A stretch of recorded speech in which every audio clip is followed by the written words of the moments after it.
ఓం నమ శివాయ శ్రీమాత్రే నమః. మిత్రులకి, శ్రీభిలాషులకి, అలాగే నన్నింతగా ఆదరిస్తున్న యూట్యూబ్ ప్రేక్షకులందరికీ కూడా పేరు పేరు ధన్యవాదాలు. మిత్రులారా, మీ అందరికీ పరాదేవత ఎల్లవెల్లలా మీతో ఉండి మీ మనోవాంఛ నెరవేర్చాలని మనస్ఫూర్తిగా కోరుకుంటున్నాను. మీ అందరికీ రథసప్తమి శుభాకాంక్షలు. 2026 సంవత్సరంలో రథసప్తమి జనవరి 25 ఆదివారం నాడు వస్తుంది. మనకి శాస్త్ర ప్రకారం మాఘ శుక్ల సప్తమి రోజునే సూర్యోదయ సమయం ఏదైతే ఉంటుందో ఆ సమయంలో తిథి ఉంటే అత్యంత ముఖ్యమైన సమయంగా చెప్తారు. దీనినే అరుణోదయ వేళ అంటారు. జనవరి 25న సూర్యోదయానికి ముందే ఈ తిథి ప్రారంభమైంది. ఇది రోజంతా ఉంటుంది. కాబట్టి ఈరోజు ఈ పండగ జరుపుకోవడం శాస్త్రబద్ధం. ఈ రథసప్తమికి ఉన్న ముఖ్యమైన మరొక విశేషం ఏంటంటే మీకు చెప్తాను. అలాగే చేయవలసిన పరిహారాలు, వైదిక పరిహారాలు, తాంత్రిక పరిహారాలు, 12 రాసుల వారు చేయవలసిన పరిహారాలు, ఉద్యోగం, వివాహం, ఆరోగ్యం గురించి చేయవలసిన పరిహారాలు కూడా మీకు ఈ వీడియోలో పూర్తిగా నేను వివరిస్తాను. అలాగే మీకు ఈ వీడియో నచ్చినట్లయితే లైక్ చేయండి, ఛానల్ని సబ్స్క్రైబ్ చేసుకోండి, పక్కనే ఉన్న గంట సింబల్ని యాక్టివేట్ చేసుకొని ఈ వీడియోని 10 మంది మిత్రులకి షేర్ చేయండి. మీకు ఏదైనా జాతక సమస్యలు ఉన్నాయా, జాతకాన్ని పరిశీలింప చేసుకోవాలనుకున్నా, అలాగే వనమూలికల గురించి తెలుసుకోవాలనుకున్నా, అలాగే తాంత్రిక పదార్థాలు, వస్తువుల గురించి తెలుసుకోవాలన్నా మన వీడియో డిస్క్రిప్షన్లో మన ఈ-కామర్స్ వెబ్సైట్ లింక్ ఇచ్చాను. దాంట్లోకి వెళ్ళి మీరు వస్తువులు కొనుక్కోవచ్చు. జాతక పరిశీలన చేయించుకోవాలి అనుకునేవారు 9445093655 ఈ నెంబర్కి కాంటాక్ట్ చేసి అపాయింట్మెంట్ తీసుకోవచ్చు. మిగతా డీటెయిల్స్ కూడా వీడియో డిస్క్రిప్షన్లో ఇవ్వడం జరిగింది. మన యూట్యూబ్ ఛానల్ లింక్స్ అంటే ఇతర ఛానళ్ళు కూడా ఉన్నాయి మనవి, ఆ లింక్స్ కూడా ఇచ్చాను. వాట్సాప్ అలాగే ఫేస్బుక్ లింక్స్ కూడా ఇవ్వడం జరిగింది.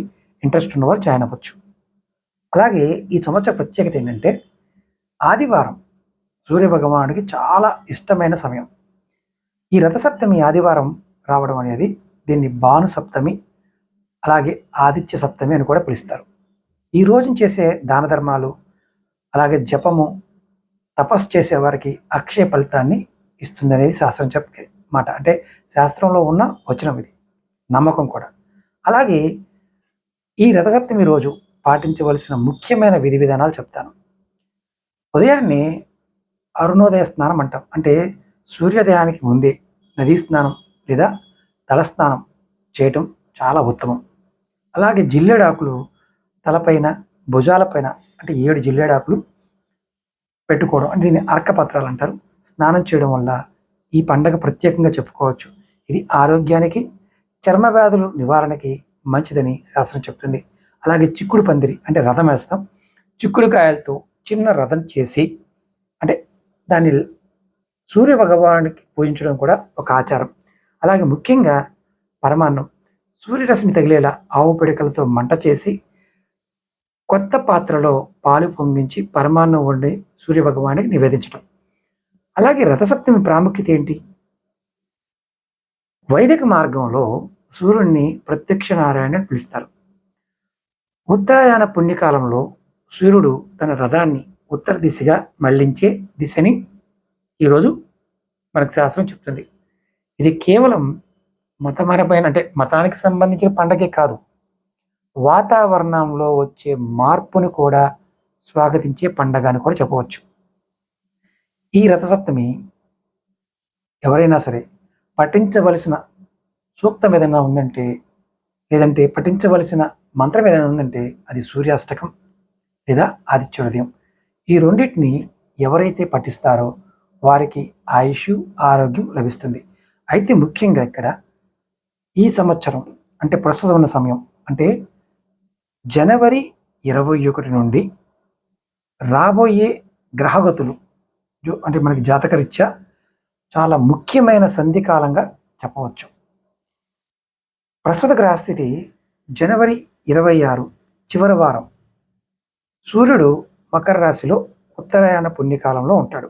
ఇది పితృకారకత్వం, ఆత్మబలం, అలాగే ప్రభుత్వ సంబంధిత పనులకు సంబంధించిన సమయం, అనుకూలమైన సమయంగా చెప్పవచ్చు.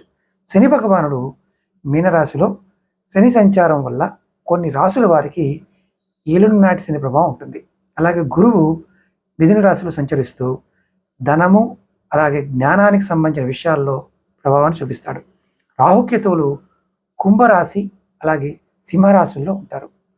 వైదిక పరిహారాలు ఏం చేయాలో చెప్తాను. అంటే మనం వైదిక చాలామందికి ఏంటంటే అనుమానాలు ఉంటాయి. వైదిక పరిహారాలు వేరు, తాంత్రిక పరిహారాలు వేరు. కొంతమంది భయపడుతూ ఉంటారు.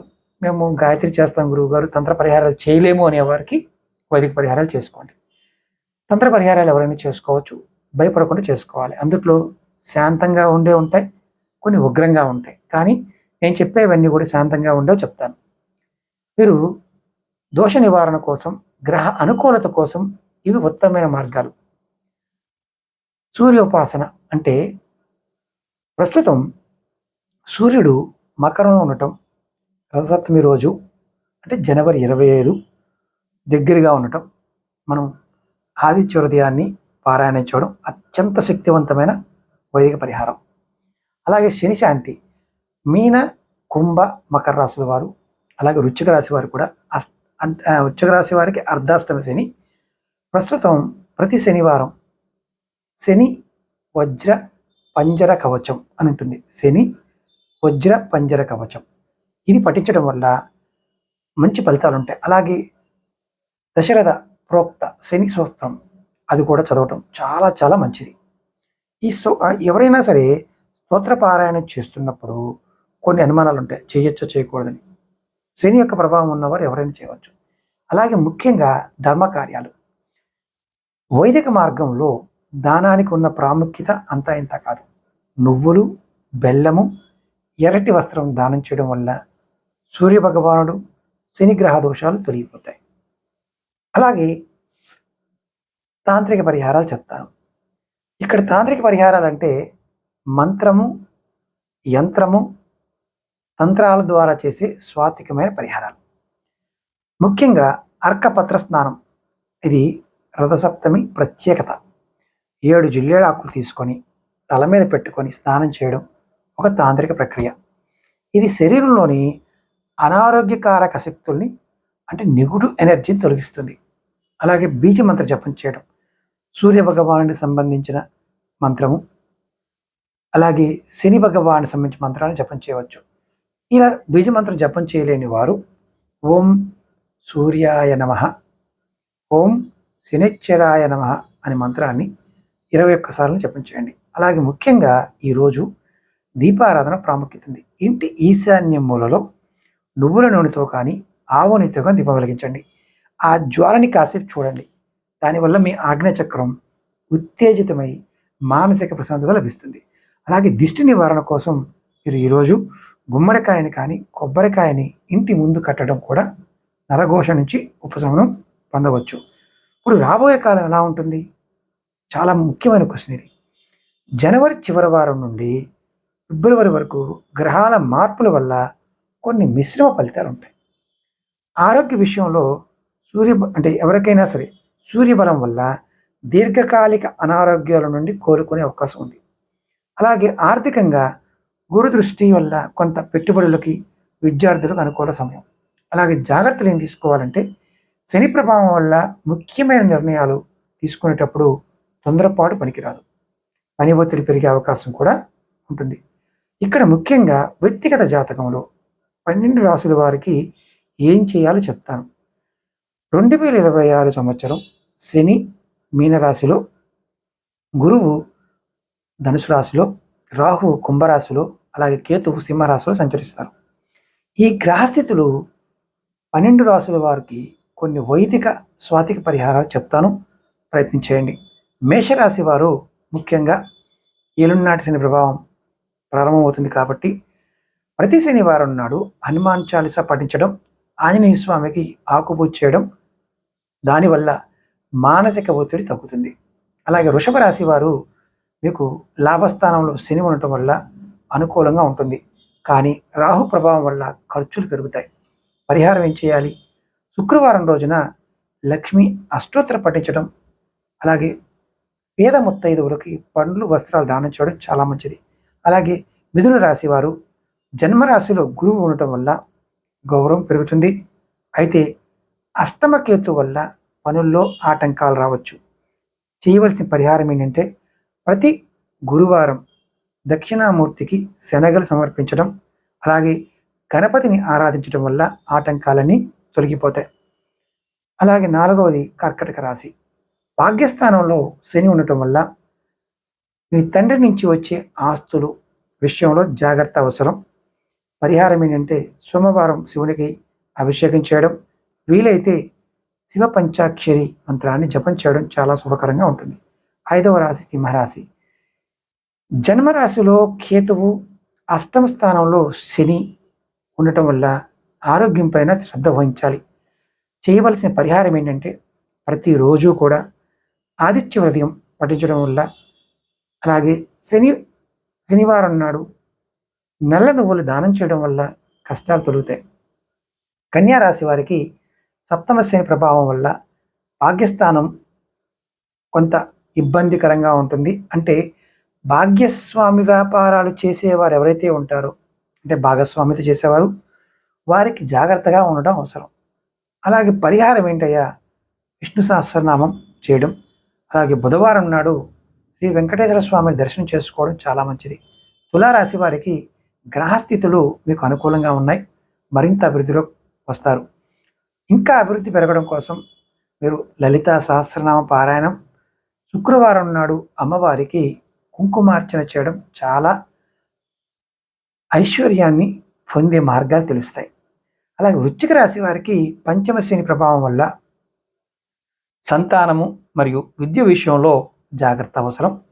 పరిహారం ఏంటంటే సుబ్రహ్మణ్య స్వామిని ఆరాధన, మంగళవారం సుబ్రహ్మణ్య స్వామి అష్టకం చదవడం, దానివల్ల దోష నివారణ జరుగుతుంది. అలాగే ధనుసు రాశి వారికి అర్ధాష్టమ శని ప్రభావం ఉంటుంది కాబట్టి గృహ సంబంధిత సమస్యలు రావచ్చు. మరి చేయవలసిన పరిహారం ఏంటయ్యా, గురువారం నాడు సాయిబాబాని కానీ లేదా దత్తాత్రేయుని దర్శనం చేసుకోవడం, వృద్ధులకి సహాయం చేయడం వల్ల చాలా మేలు జరుగుతుంది. మకర రాశి వారికి ఏలునాటి శని నుండి విముక్తి పొందే సమయం కాబట్టి ఆర్థికంగా స్థిరత్వం లభిస్తుంది. పరిహారం వినాయక ప్రార్థన చేయటం, సంకటనాశన గణేష స్తోత్రం చదవటం వల్ల మీకు మిగిలిన ఆటంకాలు కూడా తొలగిపోతాయి. కుంభరాశి వారికి జన్మరాశిలో రాహు, 2వ ఇంట్లో శని ఉండటం వల్ల మాట విషయంలో జాగ్రత్తగా ఉండాలి. పరిహారాలు చేయవలసింది ఏంటంటే శనివారం శనిదేవునికి నువ్వుల నూనెతో దీపం వెలిగించడం, రాహుకాలంలో దుర్గాదేవిని పూజించడం వల్ల మేలు జరుగుతుంది. అలాగే మీనరాశి వారికి జన్మశని అంటే ఏలునాటి శని మధ్యకాలం నడుస్తుంది. మానసిక ఆందోళనలు ఉండే అవకాశం ఉంది. పరిహారం ప్రతి శనివారం నాడు శివాలయంలో నువ్వుల నూనెతో అభిషేకం చేయడం, పక్షులకి ధాన్యం వేయడం, ఇలాంటివి చేస్తే చాలా శక్తివంతమైన మీకు ఫలితం లభిస్తుంది. అలాగే మరి నాకు రాశి తెలియదు గురువుగారు అనే వారికి సాధారణ పరిహారం అందరికీ కూడా చేసుకోవచ్చు. ప్రస్తుత కాలమాన పరిస్థితుల దృష్ట్యా ప్రతిరోజు ఉదయం సూర్యునికి నమస్కరిస్తూ ఓం సూర్యాయ నమః అనే మంత్రాన్ని, నామమంత్రాన్ని 12 సార్లు అనడం వల్ల కూడా ఆత్మవిశ్వాసం, ఆరోగ్యం మెరుగుపడతాయి. మీకు ఏదైనా ప్రత్యేకంగా సమస్య అంటే ఉద్యోగము, వివాహము, ఆరోగ్యం, ఈ 12 రాసుల్లో ఉన్నవారికి సంబంధించిన తాంత్రిక మంత్రాలు అలాగే పరిహారాలు కూడా నేను ఇప్పుడు చెప్తాను. 2026 శని మీనంలో, గురువు మిథునంలో ఉండడం వల్ల 12 రాసుల వారు ఉద్యోగం, వివాహం, ఆరోగ్యం కోసం పాటించవలసిన నిర్దిష్టమైన పరిహారాలు చెప్తాను. ఇది 12 రాసుల వారు చేసుకోవాల్సింది. అంటే ఉద్యోగం గురించి, వివాహం గురించి, ఆరోగ్యం గురించి చెప్తాను, ఏం పరిహారాలు చేయాలనేది. మేషరాశి వారు ఆదివారం ఆదిత్య హృదయం పఠించండి, సూర్యునికి అర్ఘ్యం ఇవ్వండి. అలాగే వివాహం కోసం శుక్రవారం లలితా సహస్రనామ పారాయణం చేయండి. ఆరోగ్యం కోసం శని ప్రభావం వల్ల మీకు ఎముకల నొప్పులు రావచ్చు, అంటే బోన్ పెయిన్స్ ఎక్కువ ఉంటాయి. శనివారం నాడు హనుమాన్చాలు చదవటం కానీ వినడం కానీ చేయండి. అలాగే వృషభ రాశి వారికి ఉద్యోగ విషయంలో బుధవారం నాడు గణపతికి గరక పూజ చేయండి, పదోన్నతి లభిస్తుంది. ఉద్యోగ ప్రయత్నంలో ఉన్న వారికి ఉద్యోగం లభించే అవకాశాలు పెరుగుతాయి. వివాహం కోసం పేద ముత్తైదువులకు పసుపు, కుంకుమ, గాజులు దానం చేయండి. ఆరోగ్య విషయంలో మాత్రం నరాల బలహీనత రాకుండా విష్ణు సహస్రనామ పారాయణం చేయడం, వినడం చేయండి. కొంతవరకు మీకు అనారోగ్య సమస్యలు తగ్గుతాయి. మిథున రాశి వారికి ఉద్యోగం పాయింట్ ఆఫ్ వ్యూలో గురువారం దక్షిణామూర్తికి పసుపు రంగులో ఉన్న పువ్వులతో పూజ చేయడం ప్రారంభించండి. వివాహం కోసం స్వయంవర పార్వతీ స్తోత్రం పఠించడం, దీనివల్ల వివాహ ప్రయత్నాలు ఫలిస్తాయి. ఆరోగ్యం కోసం ఆహార నియమాలు పాటించండి. శివాలయంలో అభిషేకం చేయండి. కర్కటక రాశి వారికి ఉద్యోగం పాయింట్ ఆఫ్ వ్యూలో శనివారం నల్ల చీమలకి పంచదార వేయండి, ఆటంకాలు తొలుగుతాయి. అలాగే వివాహ ప్రయత్నంలో ఉన్నవారికి సోమవారం గౌరీ శంకర్ల పూజ, రుద్రాభిషేకం చేయడం కూడా మీకు మంచి ఫలితాన్ని ఇస్తుంది. వివాహం త్వరగా అవడానికి అవకాశాలు మెరుగుపడతాయి. ఆరోగ్య విషయానికి వచ్చేసరికి మానసిక ప్రశాంతత కోసం ప్రతిరోజు 15 నిమిషాలు ధ్యానం చేయండి. సాధారణమైన గాలి తీసుకొని వదలడం, ప్రశాంతంగా కూర్చొని చేయండి. ఖచ్చితంగా మీకు మంచి ఆరోగ్యం ఏర్పడుతుంది. సింహరాశి వారికి ఉద్యోగ విషయంలో అష్టమ శని ప్రభావం ఉంది కాబట్టి శనివారం నువ్వుల నూనెతో దీపం వెలిగించండి. వివాహం కోసం ప్రయత్నం చేసేవారు గురువారం శనగలు దానం చేయడం వల్ల గురుబలం పెరుగుతుంది. ఆరోగ్య విషయానికి వచ్చేసరికి ఉదయం సూర్యరశ్మి తగిలేలా కాస్త శరీరాన్ని చూసుకోండి. మీకు గుండె సంబంధిత జాగ్రత్తలు చాలా అవసరం. మెడికల్ చెకప్ చేయించుకోవడం మంచిది. కన్యా రాశి వారికి ఉద్యోగ ప్రయత్నంలో ఉంటే విష్ణుమూర్తికి తులసిమాల సమర్పించండి. ఆర్థిక లాభాలు కలుగుతుంది, అంటే లాభాలు కలగడానికి అవకాశాలు పెరుగుతాయని చెప్పాలి. అలాగే వివాహ విషయంలో ప్రయత్నం చేసే వారికి సప్తమ శని వల్ల ఆలస్యం కావచ్చు. శనివారం మీరు రావి చెట్టు ప్రదక్షిణ చేయండి, ఒక 3 ప్రదక్షిణలు చేయండి, మంచి ఫలితం ఉంటుంది. అలాగే ఆరోగ్య విషయానికి వచ్చేసరికి దుర్గాదేవి ఆరాధన వల్ల ఆరోగ్య సమస్యలు తొలగిపోతాయి. ఇప్పుడు తులారాశి వారు ఉద్యోగం కోసం, శ్రమకు తగిన ఫలితం కోసం మహాలక్ష్మి అష్టకాన్ని పఠించడం, వివాహం కోసం శుక్రవారం నియమంగా ఉండి అమ్మవారికి కుంకుమార్చన చేయండి. ఆరోగ్యం కోసం మీకు కిడ్నీకి సంబంధించి ఉదర సంబంధమైన సమస్యల పట్ల జాగ్రత్తగా ఉండాలి. మీరు మెడికల్ చెకప్ చేయించుకోవడం మంచిది. వృశ్చిక రాశి వారికి ఉద్యోగం విషయంలో మంగళవారం నాడు సుబ్రహ్మణ్య స్వామికి అభిషేకం చేయడం, అలాగే పోటీలో విజయం లభించడానికి అవకాశాలు పెరుగుతాయి. అభిషేకం చేయండి, మీరు పోటీలో విజయం లభిస్తుంది. వివాహ విషయంలో గురు చరిత్ర పారాయణ చేయడం చాలా త్వరగా ఫలితాలని పొందుతారు, అంటే సంబంధం నిశ్చయం అవుతుంది. వృశ్చిక రాశి వారికి ఆరోగ్య విషయంలో రక్తపోటు సమస్యలు రాకుండా ప్రతిరోజు ప్రాణాయామం చేయండి. అలాగే ధనుసు రాశి వారికి ఉద్యోగ విషయంలో గురువారం దత్తాత్రేయుని గుడికి వెళ్ళడం, ప్రసాదం పంచిపెట్టడం చేయండి. వివాహ విషయంలో విష్ణు సహస్రనామ పారాయణం చేయడం అత్యంత శుభకరంగా ఉంటుంది. అంటే మీరు ప్రతిరోజు వివాహం కావాలి అనుకునేవారు ధనుసు రాశి వారు ఖచ్చితంగా ప్రయత్నించేయండి. ఆరోగ్య విషయంలో అర్ధాష్టమి శని ప్రభావం వల్ల మీకు ఊపిరితిత్తులు, చెస్ట్కు సంబంధించిన జాగ్రత్తలు తీసుకోవాలి. మకర రాశి వారు ఉద్యోగ విషయంలో శని దోషం తగ్గుతుంది. అలాగే వినాయకుడికి కుడుములు నైవేద్యంగా పెట్టడం వల్ల. వివాహ విషయంలో పార్వతీదేవిని ఆరాధించండి, పసుపు కొమ్ముల్ని దానం చేయండి. అనారోగ్య విషయంలో పాదాల నొప్పులు తగ్గేందుకు శనివారం నాడు నువ్వుల నూనె మర్దన చేసుకోండి. కుంభరాశి వారు ఉద్యోగ ప్రయత్నంలో ఉన్నవారు ప్రతి శనివారం శని గాయత్రి మంత్రం 19 సార్లు జపం చేయండి. అలాగే వివాహ విషయంలో రాహు జన్మలో ఉన్నాడు కాబట్టి సుబ్రహ్మణ్య స్వామిని ఆరాధన వల్ల కుజదోషము రాహుదోషం కూడా తగ్గుతాయి. ఆరోగ్య విషయంలో నిద్రలేమి సమస్య రాకుండా జాగ్రత్త పడాలి. మీ పడక గదిలో సాంబ్రాణి ధూపం వేస్తూ ఉండండి. అలాగే మీనరాశి వారు ఉద్యోగ విషయంలో జన్మశని వల్ల పని భారం పెరుగుతుంది. అలాగే హనుమాన్ చాలీసా ప్రతినిత్యం పఠించడం చాలా అవసరం. వివాహ విషయంలో గురువారం నాడు అరటి చెట్టు, అంటే మీరు ఇంటి దగ్గర కానీ ఎక్కడైనా బయట అరటి చెట్టు ఉంటే నీరు పోసి ప్రదక్షిణ చేయండి, త్వరగా వివాహం అవుతుంది. ఆరోగ్య విషయంలో శివ పంచాక్షరి మంత్రం ఓం నమ శివాయ మంత్రాన్ని జపం చేయడం వల్ల కూడా దీర్ఘకాలిక వ్యాధులు తగ్గుతాయి. ఇప్పుడు మరి నాకు రాసి లేదు గురువు గారు అనే వారికి కూడా సాధారణ పరిహారాలు చెప్తాను. తెలియని వారు పక్షులకి ఆహారం, ప్రతిరోజు పక్షులకి గింజల్ని లేదా నీరు పెట్టడం నవగ్రహ దోషాలు తొలుగుతాయి. అలాగే దీపారాధన సాయంత్రం సమయంలో మీ ఇంటిలో నువ్వుల నూనెతో దీపం వెలిగించి ఓం నమో నారాయణ అనే మంత్రాన్ని 108 సార్లు స్మరించుకోండి. అలాగే మీరు ఖచ్చితంగా తల్లిదండ్రులని పాదాభివందన చేయండి, నమస్కరించండి, పెద్దలను గౌరవించండి, గురువులను గౌరవించండి. దానివల్ల సూర్యచంద్రుల యొక్క గురుగ్రహం అనుగ్రహం లభిస్తుంది. అలాగే మీరు ఈ రథసప్తమి నాడు ఖచ్చితంగా మీరు చేయవలసిన పరిహారాలు ఇవన్నీ పాటించాలి. అలాగే నెక్స్ట్ వీడియోలో ఈ గ్రహస్థితి దేశాల మధ్య, అలాగే రాబోయే రోజుల్లో గొడవలు, ఇబ్బందులు, ప్రపంచవ్యాప్తంగా ఉన్న ఇబ్బందులు కూడా మీకు నేను నెక్స్ట్ వీడియోలో తెలియజేస్తాను. అలాగే మీకు ఈ వీడియో నచ్చినట్లయితే లైక్ చేయండి, ఛానల్ని సబ్స్క్రైబ్ చేసుకోండి, పక్కనే ఉన్న గంట సింబల్ని యాక్టివేట్ చేసుకొని ఈ వీడియోని 10 మంది మిత్రులకి షేర్ చేయండి. నా విన్నపం ఏంటంటే రథసప్తమి ఎంతమంది మిత్రులు ఈ వీడియో చూస్తున్నారో మీ వాట్సాప్ గ్రూపుల్లోనూ, ఫేస్బుక్ గ్రూపుల్లోనూ, ట్విట్టర్లోనూ, ఇన్స్టాలోనూ షేర్ చేయండి. ఎందుకంటే తేలికైన పరిహారాలు, ఎవరు ఇబ్బంది పడుతున్నారో తెలియదు, వారు కూడా పరిహారాలు చూస్ చేసుకోవడం వల్ల వారి జీవితాల్లో మార్పులు వస్తాయి. ఇక్కడ గుర్తుంచుకోవాల్సింది ఏంటంటే ఇవన్నీ కూడా తేలికైనవి, అందరూ కూడా ఆచరించడానికి ఈజీగా ఉండే పరిహారాలు. ప్రయత్నం చేయండి, ఖచ్చితంగా అమ్మవారి అనుగ్రహంతో మీకు ఫలితాలు అనేవి వస్తాయి. ఓం నమః శివాయ, శ్రీమాత్రే నమః.